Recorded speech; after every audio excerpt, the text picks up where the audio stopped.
Hey, what's up everyone? Welcome to Let's Talk, the series where...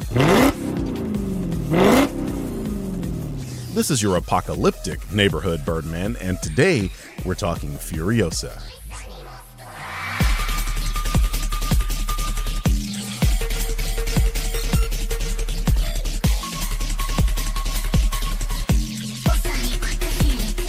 So Furiosa is the fifth film in the Mad Max franchise, a prequel to Fury Road. It tells the origin story of the eponymous Imperator Furiosa, a girl who was kidnapped from a group of people living in an oasis in post-apocalyptic Australia. Her captors take her to their insane biker gang leader, Dementis, who sets out to find where Furiosa comes from and pillage the oasis, killing her mother in the process. On their journey, Dementis comes across a war boy that leads them to the citadel of Immortan Joe, who forms a tenuous alliance with Dementis so long as Joe is given Furiosa as one of his wives.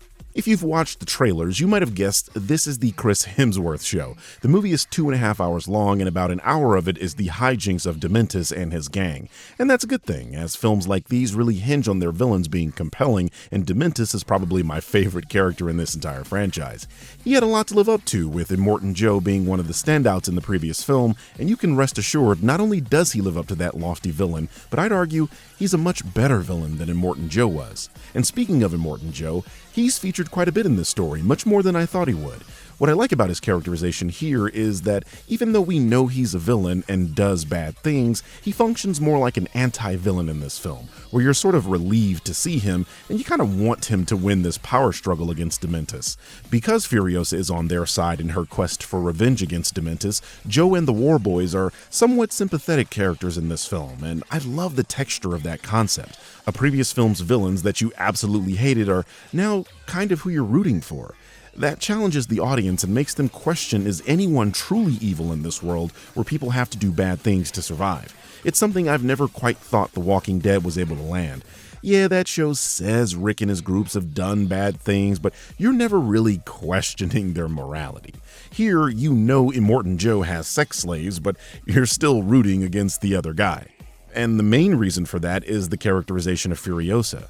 Two actresses play Furiosa, Alila Brown and Anya Taylor-Joy. Honestly, I can't tell you who did a better job. Alila plays the young Furiosa in about the first hour of the film. I really feel like she was perfectly cast because not only can she act, she looks just like a young Anya Taylor-Joy, and I love when movies are able to do that. She has a lot to carry as she goes from the relatively innocent young girl struggling to survive to the hardened warrior that Anya has to anchor. This might be why she seems to have more dialogue than Anya. She has her innocence stripped from her throughout the film, and it makes her speak less and less. This might not be what the filmmakers intended, but that's what I got out of the subtext, and I feel like the film is better for it. When Anya comes into the film, she's playing the same character Charlize did, and you have to give credit where it's due. Anya is fantastic here. She channels exactly the same energy as Charlize, and that's something I was paying attention to as I had just watched Fury Road before going to the theater. Which is something I don't recommend, by the way. I feel like you should do the reverse. Watch this film, then Fury Road, as they work better as chronological companion pieces than watching them out of chronological order. If you haven't seen the first film, trust me, watch this one first, and then Fury Road. Now, your mileage may vary on this one, but I watched this movie in Dolby Cinema, and the sound design absolutely blew me away. Of course, this is a Mad Max film. That means you're dealing with motorcycles, big beefy V8 engines with superchargers and lots of explosions. Being something of an audiophile, when a movie's audio mix is superb, it makes the experience so much better for me. Heck, the soundtrack is one of the main reasons I loved the first Avatar and where I thought the second one was somewhat lacking.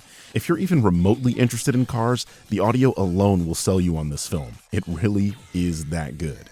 What I like most about this film is that although it's been nearly a decade since the release of Fury Road, these two films are so tonally in tune, it's almost like George Miller wrote them back to back. Which of course he did.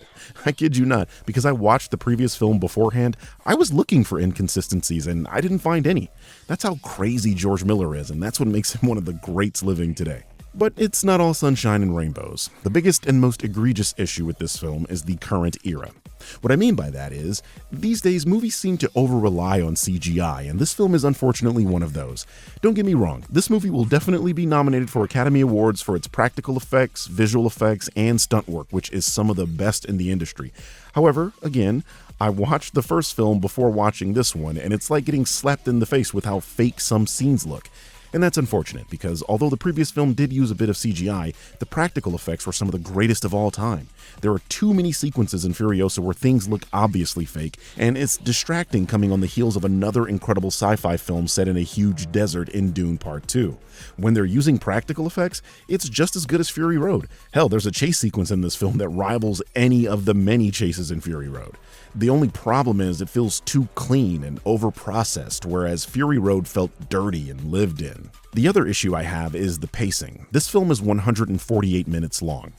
Generally with big films like these, I love when they're that long, but the problem is this film definitely overstays its welcome.